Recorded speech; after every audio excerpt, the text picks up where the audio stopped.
नमस्कार दोस्तों, स्वागत है आपका डेली करंट अफेयर्स एमसीक्यूज में। डेट है 7 जुलाई 2020। आइए देखते हैं कौन कौन से करंट अफेयर्स आपके एग्ज़ाम के लिए इम्पोर्टेंट हैं। फर्स्ट क्वेश्चन देखिए आप। केयर रेटिंग्स ने वित्त वर्ष 2020-21 के लिए भारतीय अर्थव्यवस्था को कितने प्रतिशत तक सिकोड़ने का अनुमान लगाया है? ए 7.4%, बी 8.4%, सी 6.4%, डी 6.9%। राइट आंसर है हमारा सी, यानी 6.4%। तो केयर रेटिंग्स ने वित्त वर्ष 2020-21 के लिए भारतीय अर्थव्यवस्था के 6.4% तक सिकुड़ने का अनुमान लगाया है। डिटेल से देख लेते हैं। देखो, रेटिंग एजेंसी ने कोविड-19 महामारी के कारण जो है, लॉकडाउन के कारण जो आर्थिक गतिविधियां जो है प्रतिबंधित रहीं, इसका हवाला देते हुए कहा कि भारतीय अर्थव्यवस्था की जीडीपी ग्रोथ दर में कमी आएगी। और इससे पहले एजेंसी ने मई में 2020-21 में जीडीपी अर्थात सकल घरेलू उत्पाद में 1.5 से 1.6% की गिरावट का अनुमान जताया था। केयर रेटिंग्स का ये भी कहना है कि देश में जुलाई में भी लॉकडाउन जारी है, जिसके कारण यह रिपोर्ट सकारात्मक वृद्धि केवल जो है कृषि और सरकारी क्षेत्र। तो रिपोर्ट में कहा गया है कि जो कृषि क्षेत्र है, और सरकारी क्षेत्र है, इसमें जो है थोड़ी सकारात्मक वृद्धि आएगी। रेटिंग एजेंसी ने मई में जीडीपी में 1.5 से 1.6% की गिरावट का अनुमान जताया था। चलते हैं आगे। Question number 2। निम्न में से किस अफ्रीकी देश में पिछले 2 महीने में 350 से अधिक हाथियों की रहस्यमयी तरीके से मौत हो गई? A Sudan, B Botswana, C Congo, D Rwanda. Right answer है हमारा बी। तो अफ्रीका में जो है, यानी अफ्रीका महाद्वीप में एक देश है जिसका नाम है बोत्सवाना। तो वहाँ पर पिछले 2 महीने में 350 से अधिक हाथियों की मृत्यु हो गई है रहस्यमयी तरीके से। डिटेल से देख लेते हैं। देखो, अफ्रीका महाद्वीप में बोत्सवाना का प्रसिद्ध ओकावांगो डेल्टाई क्षेत्र में जो है सैकड़ों हाथियों की रहस्यमयी तरीके से जो है डेथ हो गई है। और अफ्रीका महाद्वीप में जो है दक्षिण में स्थित बोत्सवाना का जो है एक रीजन है, ये बिल्कुल बीच में पड़ता है और ये एक भू आबद्ध देश है, अर्थात चारों तरफ से विभिन्न देशों से घिरा हुआ देश है। बोत्सवाना दुनिया की सबसे बड़ी हाथी आबादी वाला देश है। वर्ष 2014 में ओकावांगो डेल्टा को आधिकारिक तौर पर जो है यूनेस्को की विश्व धरोहर सूची में शामिल किया गया था। चलते हैं आगे। Question number 3। किस राज्य सरकार ने हाल ही में एक मेगा वृक्षारोपण अभियान पौधे लगाओ पर्यावरण बचाओ को लॉन्च करने के लिए निर्णय लिया है? A Delhi, B Bihar, C Karnataka, D Jharkhand. Right answer है हमारा ए, यानी दिल्ली। तो दिल्ली सरकार ने हाल ही में जो है एक मेगा वृक्षारोपण अभियान चलाया है, जिसके तहत पौधे लगाओ पर्यावरण बचाओ को लॉन्च किया है। देख लेते हैं डिटेल से। देखो, यह अभियान जो है 10 जुलाई 2020 से 26 जुलाई 2020 तक चलेगा। और इस अभियान के तहत नई दिल्ली में और पूरे भारत में हरित आवरण को बढ़ाकर वायु प्रदूषण को कम करने के लिए ये अभियान चलाया गया है। दिल्ली सरकार के पर्यावरण मंत्रालय ने 2021 तक 350 वर्ग किलोमीटर के हरित आवरण का लक्ष्य रखा है।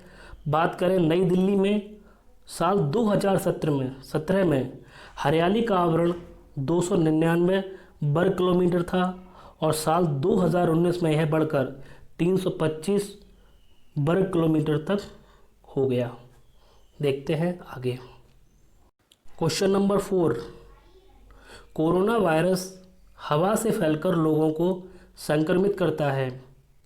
यह दावा कितने देशों के वैज्ञानिकों ने WHO से किया है? ए 20, बी 25, सी 36, डी 50। राइट आंसर है हमारा सी, यानी 36 देशों ने जो है WHO से कहा है कि जो कोरोना वायरस है वह हवा से फैलकर जो है लोगों को संक्रमित करता है। डिटेल से देख लेते हैं। देखो, बहुत बड़ी समस्या है। आज न केवल भारत बल्कि विश्व के विभिन्न देश जो है कोरोना वायरस से प्रभावित हैं। ऐसे में कोरोना वायरस का वायु के माध्यम से लोगों के अंदर जाना एक बहुत ही चिंताजनक बात है, ठीक है। और ये वैज्ञानिकों ने जो ये दावा किया है काफ़ी टेंशन देने वाला है। बात करें तो द न्यूयॉर्क टाइम्स के 36 देशों के 239 वैज्ञानिकों की एक रिपोर्ट के आधार पर यह न्यूज़ पब्लिश की गई है। वैज्ञानिकों ने कहा है कि कोविड-19 वायरस जो है एयरबॉर्न है, मतलब हवा में फैलता है और लोगों को इन्फेक्ट करता है। इसमें कहा गया है कि छींकने, खांसने और जोर से बोलने से इन्फेक्टेड व्यक्ति के मुंह से निकले ड्रॉपलेट्स हवा में तैरकर स्वास्थ्य व्यक्ति तक पहुंच सकते हैं। ऐसे में घरों में रहते हुए भी N95 मास्क जो है पहने रहना जरूरी है। वैज्ञानिकों ने WHO और अमेरिका के CDC अर्थात centre for disease control and preventions, ठीक है, प्रिवेंशन को रिपोर्ट भेजकर इन दावों पर गौर करने और दिशा निर्देशों को बदलाव करने की गुजारिश की है। चलते हैं आगे। बात करें, हालांकि WHO ने इस पर कोई भी अभी आधिकारिक बयान नहीं दिया है। हालांकि WHO इससे पहले कहता रहा है कि हवा में कोरोना के रहने और इनसे संक्रमण फैलने के सबूत विश्वास करने लायक हैं। WHO की टेक्निकल हेड डॉक्टर बेनडाटा अलग्रांजी ने कहा है कि पिछले कुछ महीनों में बार बार हवा के जरिए संक्रमण फैलने के दावे किए जा रहे हैं, लेकिन इन बातों में अभी कोई भी ठोस आधार या पुख्ता सबूत हमें नहीं मिले हैं। लेकिन अब नए दावे पर उनके रिएक्शन का इंतजार पूरी दुनिया कर रही है। ये भी देखा जा रहा है कि WHO इस गाइडलाइंस को अपने उसमें सम्मिलित करता है या नहीं। चलते हैं आगे। Question number 5। वर्ल्ड बैंक ने जुलाई 2020 में MSME सेक्टर के लिए भारत को कितना कर्ज देने की मंजूरी दी है? A 990 million dollar, B 850 million dollar, C 750 million dollar, D 700 million dollar. Right answer है हमारा C, यानी 750 मिलियन डॉलर अर्थात 5,625 करोड़ रुपए।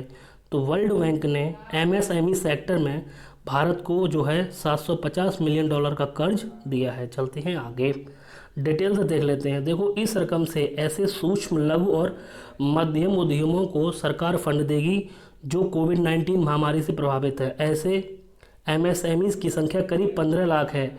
इससे नौकरियों की सुरक्षा और चरमराती हुई अर्थव्यवस्था को थामने में मदद मिलेगी। वर्ल्ड बैंक के ताज़ा लोन के बाद कोविड-19 इमरजेंसी लोन की रकम अब तक टोटल 2.75 बिलियन अर्थात 20,600 करोड़ रुपए तक पहुंच गई है, यानी पिछले 3 महीनों में। भारत में विश्व बैंक के कंट्री डायरेक्टर जुनैद अहमद ने कहा कि MSME सेक्टर भारत के विकास के साथ साथ रोजगार सृजन में भी मदद करेगा।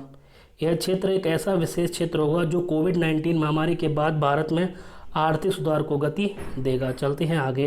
वर्ल्ड बैंक के बारे में देख लेते हैं। इसका मुख्यालय है वाशिंगटन DC में। स्थापना हुई थी इसकी 1944 में। इसके अध्यक्ष हैं डेविड मालपास और MD और CFO हैं Anshula Kant. Thank you for discussion.